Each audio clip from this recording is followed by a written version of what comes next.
आप सभी को मेरी नमस्ते और जय हिंद। आज हम लोग का डे 8 है और इसमें हम लोग चैप्टर 2 राज्य एवं राष्ट्र की आय इसका ऑब्जेक्टिव हम लोग करेंगे। टोटल इसमें 55 ऑब्जेक्टिव है, ठीक है।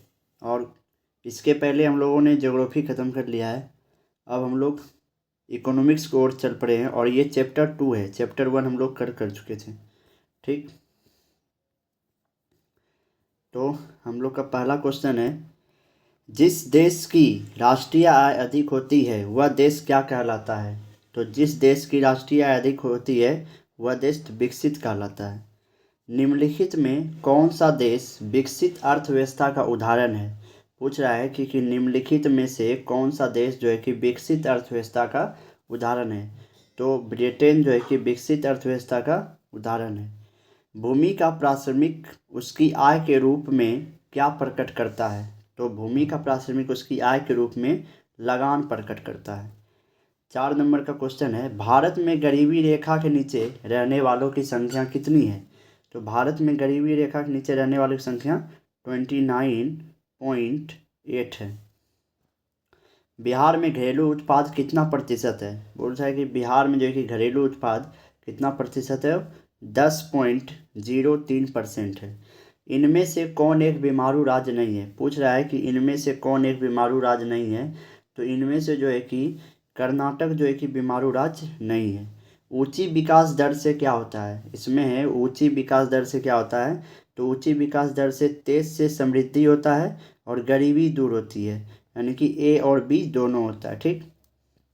8 नंबर है, बिहार की प्रति व्यक्ति आय देश भर में बिहार के जो व्यक्ति हैं उसकी प्रति व्यक्ति आय जो है कि देश भर में क्या है, तो न्यूनतम है। उसके बाद है क्वेश्चन नंबर 9, बिहार के किस जिले की प्रति व्यक्ति आय सर्वाधिक है। पूछा है कि बिहार के किस जिले की प्रति व्यक्ति की आय सर्वाधिक है। तो इसका क्या होगा, पटना होगा। बिहार में सबसे कम प्रति व्यक्ति आय वाला जिला कौन सा है। तो शिवहर है, ठीक है। क्वेश्चन नंबर 11, केंद्रीय सांख्यिकी संगठन के अनुसार बिहार की आय में वृद्धि कितनी प्रतिशत हुई है। तो बिहार की आय में वृद्धि कितनी हुई है, 11.03%। भारत में किस राज्य की प्रति व्यक्ति आय सर्वाधिक है। भारत में जो है कि किस राज्य की प्रति व्यक्ति आय सर्वाधिक है, तो गोवा की, ठीक है। 2009-10 के अनुसार बिहार की प्रति व्यक्ति आय कितनी है। पूछा है कि 2009-10 में जो है कि बिहार की प्रति व्यक्ति आय कितनी थी। तो ये कितनी थी, तो 15,254 रुपये, 15,254 रुपये। तो 2009-10 के अनुसार बिहार की प्रति व्यक्ति आय कितनी थी, 15,254 रुपया। सन 2012-13 में भारत की औसत प्रति व्यक्ति आय कितनी थी, तो 68,757 रुपये। क्वेश्चन नंबर 15 है कि सन 2008 और 9 के अनुसार भारत की औसत प्रति व्यक्ति आय कितनी थी। तो इसका होगा 25,494 रुपये, ठीक है। क्वेश्चन नंबर 16, भारत में सबसे कम आय वाला राज्य कौन सा है। तो अपना बिहार है। भारत में जो कि सबसे कम आय वाला राज्य कौन सा है, तो बिहार है, ठीक, बिहार। उसके बाद है, बिहार की आय में सर्वाधिक योगदान होता है। पूछ रहा है कि बिहार की आय में सर्वाधिक योगदान किसका होता है। तो ये हम लोग जानते हैं कृषि क्षेत्र का होता है, ठीक है। बिहार राज्य में गरीबी रेखा के नीचे रहने वाले लोगों की कितनी प्रतिशत है। बिहार में जो कि पूछा है कि गरीबी रेखा के नीचे कितने प्रतिशत लोग रहते हैं। तो 41.4% जो है कि गरीबी रेखा के नीचे रहते हैं, ठीक, 41.4%। क्वेश्चन नंबर 19, बिहार राज्य की कितनी प्रतिशत जनसंख्या कृषि पर आधारित है। तो बिहार राज्य की कितनी प्रतिशत जनसंख्या जो कृषि पर आधारित है, 86%, 86%, ठीक है, 86%। एक देश इसलिए गरीब है क्योंकि वह गरीब है, किस अर्थशास्त्री का कथन है, ठीक है। ये जो है कि एक देश इसलिए गरीब है क्योंकि वह गरीब है, यह पूछा है कि किस अर्थशास्त्री का कथन है। तो ये रैगनर नकर्स का कथन है, ठीक है। सन 2012-13 में बिहार की प्रति व्यक्ति आय कितनी थी। तो सन 2012-13 में बिहार की प्रति व्यक्ति आय कितनी थी, 26,455। गरीबी के कुचक्र को किसने परिभाषित किया है? गरीबी के कुचक्र को किसने परिभाषित किया है? रैगनर नकर्स। निम्न में कौन सा राज्य गरीबी के कुचक्र का शिकार है? तो पूछा निम्न में कौन सा राज्य गरीबी के कुचक्र का शिकार है? तो बिहार है। भारत में वित्तीय वर्ष होता है, पूछा कि भारत में वित्तीय वर्ष कब से कब तक होता है? तो 1 अप्रैल से 31 मार्च तक होता है। ठीक है, जैसे कि हम लोग कोई भी अगर वो आय प्रमाण पत्र अगर हम लोग बनवाते हैं तो वो 1 अप्रैल से 31 मार्च तक वो वैलिड रहता है। ठीक है, उसके बाद है राष्ट्रीय आय का सृजन होता है। तो राष्ट्रीय आय का सृजन होता है किसके द्वारा? उत्पादक क्रियाओं द्वारा। राष्ट्रीय आय का सृजन होता है उत्पादक क्रियाओं द्वारा। क्वेश्चन नंबर 26, राष्ट्रीय आय निम्न में से किससे संबंधित है? राष्ट्रीय आय निम्न में से किससे संबंधित है? तो इनमें से सभी से। उपभोग एवं जीवन स्तर, बेरोजगारी व गरीबी उन्मूलन, प्रति व्यक्ति आय में वृद्धि, यानी कि ये चारों होगा। ठीक है, चारों।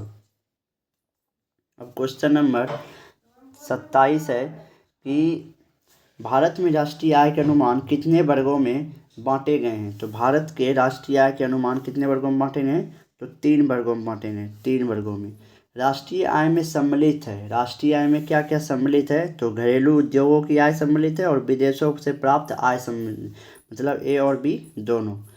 राष्ट्रीय आय में वृद्धि से प्रति व्यक्ति आय में क्या है? कमी है, वृद्धि है, स्थिरता है या संतुलन है?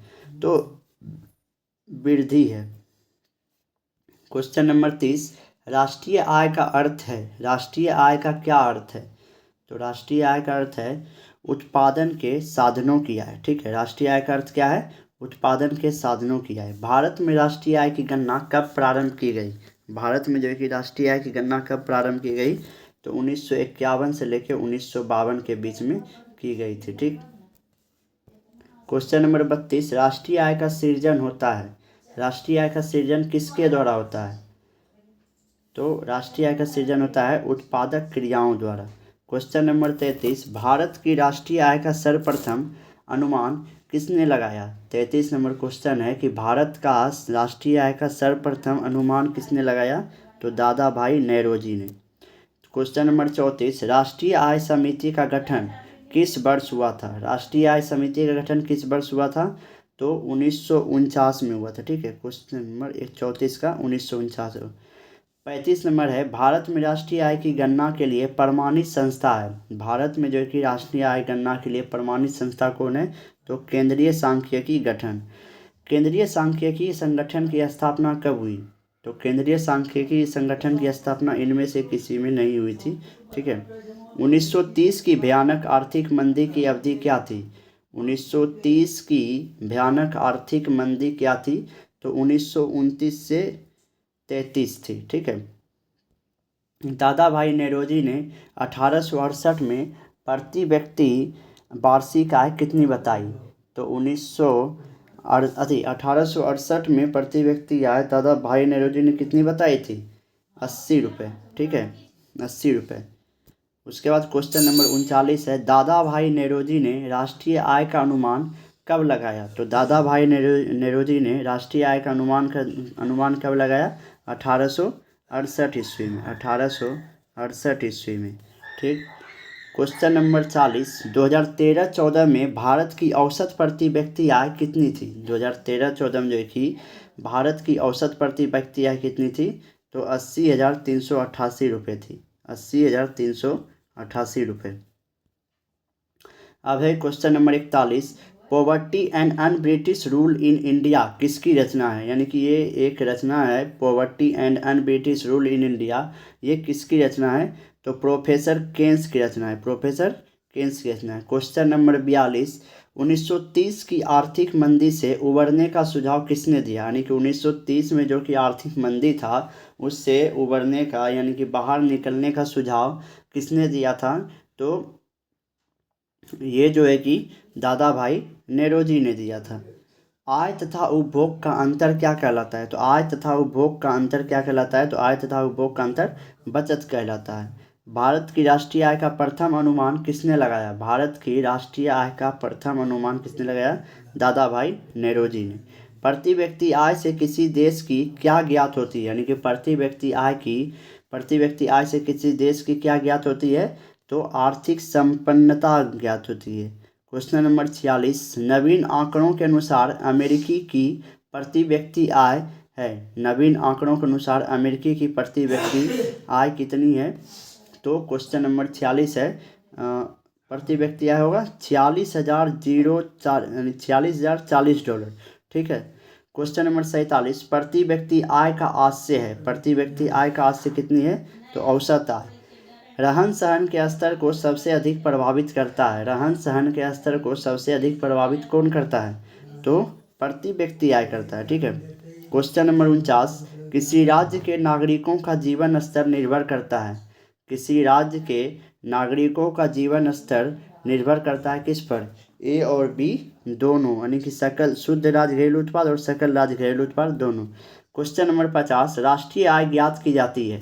राष्ट्रीय आय ज्ञात की जाती है तो उत्पादन विधि से भी की जाती है, आय विधि से भी की जाती है, व्यय विधि से भी की और उपरोक्त सभी, यानी कि टोटल चारों से की जाती है। ठीक है। क्वेश्चन नंबर 51, उत्पादन एवं आय गणना विधि आर्थिक दृष्टि से है। उत्पादन एवं आय गणना विधि आर्थिक दृष्टि से है तो क्या होगा, सहज भी उससे होगा, वैज्ञानिक भी, व्यावहारिक भी, उपयुक्त तीनों, यानी कि ये तीनों होगा। ठीक। क्वेश्चन नंबर 52, राष्ट्रीय आय की गणना की कितनी विधियां हैं। राष्ट्रीय आय की गणना की 3 विधियां हैं। क्वेश्चन नंबर 53, समावेशी आर्थिक विकास का अर्थ है। समावेशी आर्थिक विकास का अर्थ क्या है, संतुलित विकास, गरीबी वर्ग विकास, पिछड़े वर्ग का विकास, इनमें से सभी। क्वेश्चन नंबर 54, समाज के सभी वर्गों के जीवन स्तर में वृद्धि को कहते हैं। समाज के सभी वर्गों के जीवन स्तर में वृद्धि को क्या कहते हैं, तो समावेशी विकास कहते हैं। क्वेश्चन नंबर 55, राष्ट्रीय आय में वृद्धि से किस विकास में वृद्धि होती है। राष्ट्रीय आय के में वृद्धि से किस विकास में वृद्धि होती है, तो आर्थिक विकास में। ये हमारा लोग का लास्ट क्वेश्चन है और चैप्टर 2 यहीं पे समाप्त होता है। ठीक। अब नेक्स्ट क्लास कल आएगा। ठीक है। और इसके लिए इस चैनल को सब्सक्राइब